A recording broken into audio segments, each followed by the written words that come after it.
দিয়ে একটু শুরু করতে চাই মাননীয় স্পিকার। ছোট্ট গল্পটি হচ্ছে, রাজা তার উজিরকে বলে দিয়েছিল সকাল থেকে এটা কাজ করবা, এই কাজগুলো করবা। উজির বলেছিল যে আমাকে যে কাজগুলো বলেন কোনটা কখন গুরুত্বপূর্ণ কোনটা ছুটে যায় তার চেয়ে আপনি আমাকে একটা তালিকা করে দিলে ভালো হয়। একটা তালিকাও করে দিয়েছিল। তালিকা দেখে দেখে সে কাজ শুরুই করেছিল। হঠাৎ করে রাজার মনে হলো সে একবার শিকারে যাবে। ঘোড়ার পেটে উঠে যখন রেকাবে পা ঢুকিয়েছে, রেকাবে পা ঢুকালে পা আটকে গিয়েছিল। পাটা যখন ছুটাতে পারছিল না তখন সে উজিরকে বারবার ডাকছিল, আমার পাটা এখান থেকে বের করে দাও। পাটা বের করতে যাচ্ছিল না উজির, কারণ উজির বারবার খুঁজছিল যে তালিকাটা করে দেওয়া হয়েছিল সেই তালিকার মধ্যে পা আটকে গেলে ওটা বের করে দেওয়ার বিধান ওখানে আছে কিনা। শেষ পর্যন্ত রাজার পা আর ওখান থেকে বের করা যায় নাই এবং রাজাকে মুক্ত করা সম্ভব হয় নাই বলে আমরা গল্পে জেনেছি। ঠিক আমার কাছে আজকে সংসদ এরকম একটা গল্পের মতো মনে হয়। আমরা জুলাই সনদে যখন আমাদের 4 বছরের সন্তানরা জীবন দিয়েছে, আমরা যখন দেখেছি বিগত 17 বছর উন্নয়নের কথা বলে আমাদের নির্বাচনকেই ভুলে দেওয়া হয়েছিল, আবার বিগত 1.5 বছর আমরা লক্ষ্য করলাম যে সে সময় আমরা কেউ কেউ নির্বাচন এবং নির্বাচন বলে বলে আমরা আমাদের মাথা থেকে বিচার এবং সংস্কারটাই ভুলে দিয়েছিলাম। আবার এখন এসে আমরা দেখলাম যে আমাদের নখের কালি শুকাতে না শুকাতেই উন্নয়নের কথা বলে আমরা আবার জুলাই সনদটাকেই ভুলে দিতে বসেছি।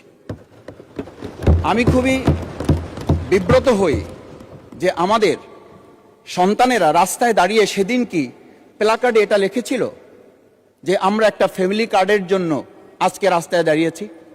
সেদিন তারা দাঁড়িয়েছিল, মাননীয় স্পিকার, সেদিন তারা দাঁড়িয়েছিল, লেখা ছিল রাস্তাগুলোতে আমাদের সন্তানেরা বুকে গুলিবিদ্ধ হয়ে পা হারিয়ে চোখ হারিয়ে দাঁড়িয়ে রাস্তা ব্যারিকেড দিয়ে লেখা ছিল রাস্তা সংস্কারের কাজ না, রাষ্ট্র সংস্কারের কাজ চলছে। আমরা যেন সংস্কারের কথাটা মাথায় নিতে পারছি না। আমরা সংস্কারের পরিবর্তে এখন আমরা সংশোধনের দিকে যাচ্ছি। আমরা তো এই সংশোধনীর জন্য আমাদের ছেলেরা, আমাদের তরুণ যুবকরা, আমাদের জনতারা কাজ করে নাই।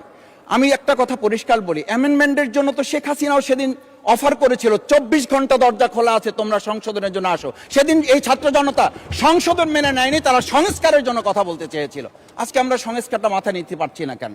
মাননীয় স্পিকার, আমি আর একটা কথা আপনাকে একটু স্মরণ করানোর জন্য বলছি। আমরা ছোট সময় আমি বাংলায় সাহিত্যে অনার্স করা, আজকে আমাকে আপনি স্নেহের সাথে মাসুদ বলে বলেছেন। আমার সংসদের নাম শফিকুল ইসলাম। এই মাসুদ নামটা যারা একেবারে খুব আমাকে স্নেহ করেন, আদর করেন, তারাই ডাকেন। আমি বাংলার সাথে আমাদের রাষ্ট্রবিজ্ঞানের ছিল, রাষ্ট্রবিজ্ঞানে আমরা ছোট একটা বাক্য পড়েছিলাম, নেসেসিটি নোস নো লস। আমরা এই নেসেসিটিটাকে আজকে একটা সংবিধানের ধারাবাহিকের মধ্যে আমরা আটকে ফেলেছি। আমরা লাইন খুঁজতেছি, আমরা দাড়ি কমা সেমিকোলন খুঁজতেছি।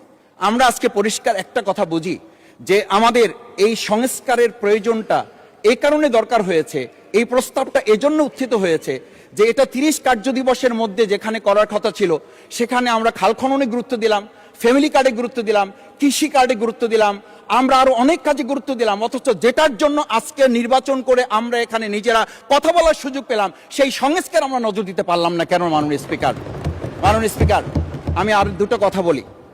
আমরা আমাদের প্রিয় মাতৃভূমি বাংলাদেশ, এই বাংলাদেশের সামগ্রিক প্রয়োজনকে সামনে রেখে আমাদের একটা কথা মাঝে মধ্যেই বলতে হয় যে আমরা যখন এই রাষ্ট্র সংস্কারের কথা, আমাদের সংবিধানের ধারাগুলোর কথা বলি, আমাদের কাউকে আমরা এই কথা বলতে শুনি যে গণভোটে যে 4টা বিষয় উল্লেখ করা হয়েছে, আমাদের এই 70% লোকরা ভোট দিয়েছে, 51% সরকারি প্রতিনিধিত্ব করছেন।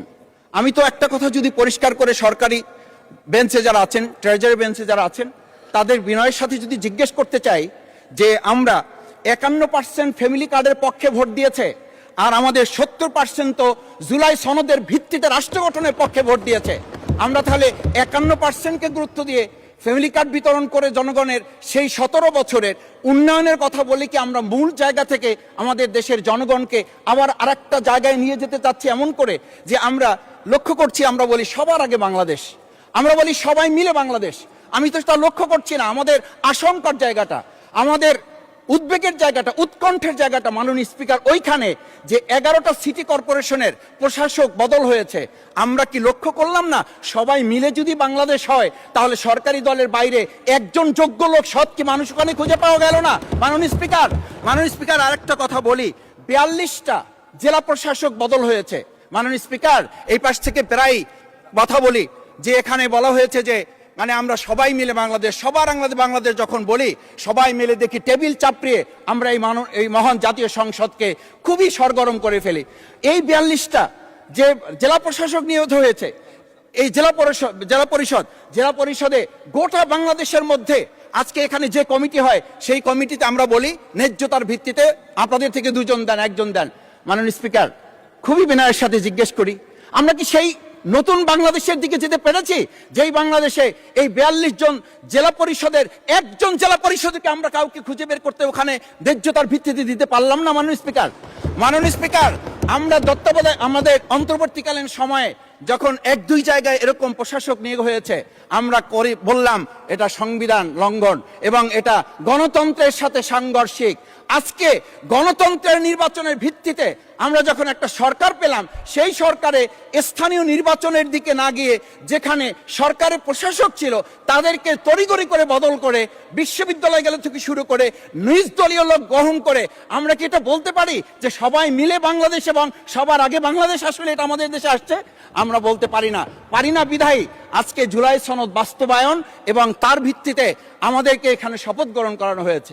আমাদের এই ট্রেজারি বেঞ্চ থেকে আমাদেরকে বলা হয় এটাই নাকি অবৈধ হয়েছে।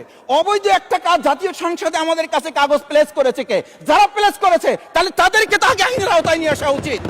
এই অবৈধ কাজে আমাদেরকে কারা সহযোগিতা করেছেন? এই অবৈধ প্ররোচনা আমাদেরকে কে দিয়েছেন? এটা তো আমরা জোর করে কেউকে ঘরের পকেট থেকে আমরা নিয়ে আসি নাই। মাননীয় স্পিকার, আমি তো বাউফল থেকে আমার এই মানে সংস্কারের শপথের জন্য আমি তো কাগজ বাউফল থেকে নিয়ে আসি নাই, এখান থেকে দেওয়া হয়েছে। মাননীয় স্পিকার, সবশেষ বলবো,